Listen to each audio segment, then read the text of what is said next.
Raskolnikov committed the perfect murder. No witnesses? No evidence? No way to get caught. So why did he confess? That question sounds simple, but the longer you sit with it, the more uncomfortable it becomes. Because the answer isn't about the law. It isn't about morality. It isn't even really about guilt. Not the way we usually think about guilt. The answer is about something older. Something that runs underneath thought, underneath language. Something the mind does to itself when it believes it has crossed a line that cannot be uncrossed. Dostoevsky wasn't writing a crime novel. He was writing a case study. And what he found, more than 150 years before neuroscience would catch up, is that the human mind is not built to hold secrets from itself. There's a concept in psychology called cognitive dissonance. The tension that happens when what you've done doesn't match what you believe about yourself. Most people manage small doses of it every day. You lie a little, you take something that wasn't yours, you look away when you should have spoken up. And the mind bends, adjusts, finds a reason, moves on. But what happens when the act is too large to explain away? What happens when there's no story you can tell yourself that makes the math work?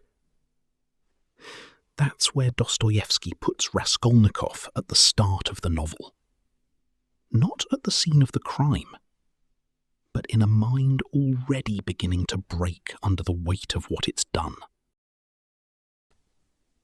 The first thing you notice about Raskolnikov after the murders is that he doesn't feel what he expected to feel. He expected to feel nothing. He had a theory, a philosophical framework he'd been building for months, that certain extraordinary men exist above ordinary moral law. Napoleon didn't weep over the bodies he left behind. Why should he? So he planned, he reasoned, he convinced himself. And then he crossed the threshold. And instead of silence, the noise started. Psychologists call this intrusive cognition, the mind's involuntary return to a traumatic or morally dissonant event. You don't choose it. You can't stop it. The thought surfaces in the middle of a conversation, in a doorway, at the sound of someone's footsteps, and for a moment, the entire present collapses. Raskolnikov keeps returning to the crime scene. Not physically.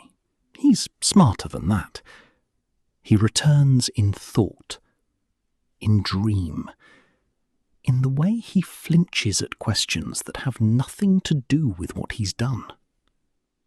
He thinks he's being careful, but his behaviour is leaving tracks. And here's what makes that so disturbing. He knows it. He watches himself unravel and cannot stop watching. The mind, it turns out, is not a fortress. It's a theatre. And the thing you most need to stop performing, it performs louder than anything else. So if the mind keeps returning to what it can't accept, what is it actually trying to do? We talk about guilt like it's an emotion. Something you feel and then eventually stop feeling. But what Dostoevsky shows, and what psychology has since confirmed, is that guilt functions more like a biological alarm system. It doesn't just hurt. It orients. It directs attention. It compels behaviour. There's research on what's called behavioural immune response to moral violation. The way the body and mind mobilise after an act perceived as transgressive. Heart rate changes, sleep fractures, social withdrawal increases, threat detection goes into overdrive. Raskolnikov doesn't sleep. He can't eat. He interprets neutral questions as accusations. He becomes, in the clinical sense, hypervigilant, a state the nervous system enters when it believes the threat has not passed. And the threat hasn't passed, because the threat is inside him. This is the trap Dostoevsky understood so precisely. Raskolnikov is not afraid of getting caught from the outside. He is being hunted from within. The investigator Porphyry doesn't need evidence. He needs only time. Because he knows, as Dostoevsky knew, that a mind in this state will eventually do the work itself. The alarm system, if ignored long enough, doesn't shut off. It gets louder. It starts making decisions. But that still doesn't answer the deepest question. If guilt is a system trying to restore something, what exactly is it trying to restore? There's a philosopher named Paul Ricoeur who wrote about what he called the guilty self, the version of the self that exists after a moral rupture. The rupture doesn't just change what you've done. It changes who you are to yourself. And the self, it turns out, will do almost anything to close that gap. Some people minimize. Some people project. They find reasons the victim deserved it, reasons the act was justified, reasons history will understand. That's what Raskolnikov tries at first. The pawnbroker was a parasite. Society is the real crime.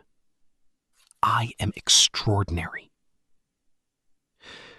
But the mind keeps rejecting the verdict. Not because Raskolnikov is good, because he is coherent. Deep in the architecture of human cognition is something researchers call self-concept maintenance, the mind's persistent drive to preserve a stable, continuous sense of identity. When an action violates the self-concept severely enough, the psyche doesn't just feel discomfort. It begins to fragment. Watch Raskolnikov across the novel's middle sections.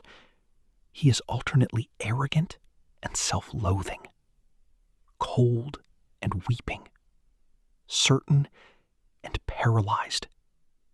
He isn't being dramatic. He is genuinely split. Two versions of himself running simultaneously. The one who acted, and the one who cannot accept the one who acted. Confession, in this framework, is not a moral act. It is a psychological one. It is the mind choosing coherence over freedom. Choosing to be a murderer, one whole murderer, over the unbearable alternative of being two people who can never reconcile.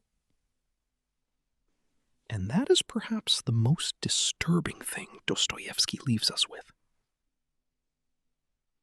Not that guilt destroys us, but that we confess, not to God, not to justice, but to ourselves. To stop the splitting. And once you understand that, you have to start wondering what else we might confess. What other fractures are quietly widening right now in the architecture of your own self-concept? Dostoevsky never tells us that Raskolnikov is redeemed. He tells us he confesses. He tells us he suffers. He leaves the reader with the unsettling sense that the suffering isn't punishment. It's resolution. The kind of resolution that looks from the outside like collapse.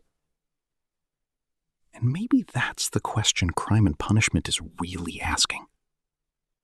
Not, can the guilty be saved? But, is there a version of the self that survives its own worst act? I don't think Dostoevsky answers that. I think he leaves it open on purpose. Because the answer is probably different for each of us. And most of us would rather not find out.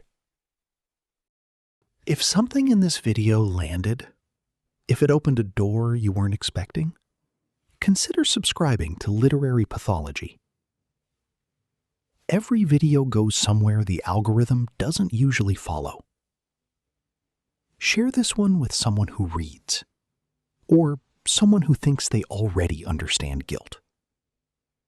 Leave a comment if you want to keep thinking. I read them. I'll see you in the next one.